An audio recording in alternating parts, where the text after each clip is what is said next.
আমি আমার ক্ষুদ্র জীবনে অভিজ্ঞতা থেকে দেখেছি ছেড়ে দেওয়ার মধ্যে সুখ আছে আর কি।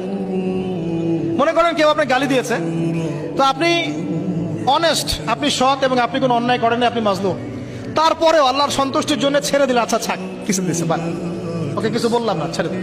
এই ছেড়ে দেওয়ার মধ্যে যে এত সুখ, এটা আপনি বুঝতে পারবেন না। এই সুখটা উপলব্ধি করেছেন স্বয়ং রাসূল সাল্লাল্লাহু আলাইহি ওয়াসাল্লাম। মক্কা বিজয়ের দিন ওই যে বহু মানুষ এসে কি বলেছিল, ভয়ে কাঁপছে যে রাসূল সাল্লাল্লাহু আলাইহি ওয়াসাল্লাম তাদেরকে আবার মৃত্যুদণ্ড দেন কিনা, আছে না? আল্লাহ নবী বললেন যে লা তাসরিবা আলাইকুমুল ইয়াউমা, তোমাদের উপর আজকে আমার কোনো অভিযোগ নাই, ওয়া আনতুমুত তুলাকা, তোমরা মুক্ত, যাও, ছেড়ে দিল। এটা শান্তি। ইউসুফ আলাইহিস সালামের ভাইরা কুয়াতে ফেলে দিয়েছিল না, সেখান থেকে মিশরের বাজারে, সেখান থেকে রাজপ্রাসাদে, সেখান থেকে জেলখানায়, জেলখানা থেকে রাষ্ট্র ক্ষমতায়। কি লাইফ ট্র্যাজেডি, লাইফের ট্র্যাজেডি দেখেছেন? এখন ইউসুফ আলাইহিস সালাম যখন শেষে ভাইদেরকে চিনলেন, তিনি কি ভাইদের প্রতি প্রতিশোধ নিয়েছেন? বলেছেন যাও, মাফ করে দিলাম, ছেড়ে। এটাই শান্তি। আল্লাহর জন্য ত্যাগের মহিমার মধ্যে শান্তি আছে। আল্লাহ পাক আমাদেরকে ত্যাগ করার তৌফিক দান।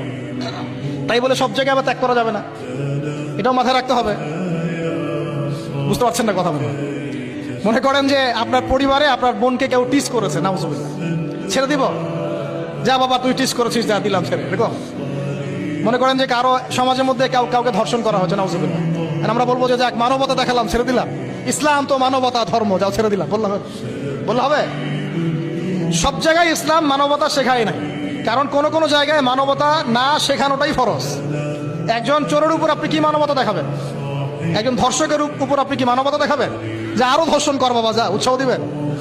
একজন খুনি, আপনি কি তাকে মানবতা দেখাবেন না ফাঁসি দিবেন? তো এই যে কিছু মানুষ এখন বলে ইসলাম মানে শান্তি, আর শান্তি মানে শান্তির সুবাতাস করছে।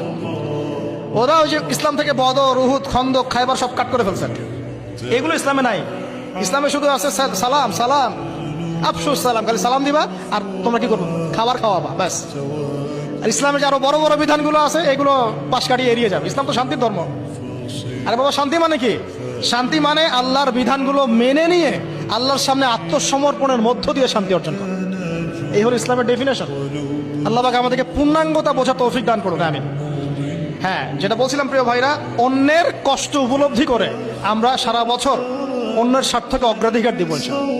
যদি আমাদেরকে কেউ কষ্টও দেয়, আল্লাহর ওয়াস্তে মাফ করে দিবেন, তবে যেখানে মাফের কোনো সুযোগ নাই সেখানে মাফ করতে চান। আল্লাহ পাক বোঝার তৌফিক দান।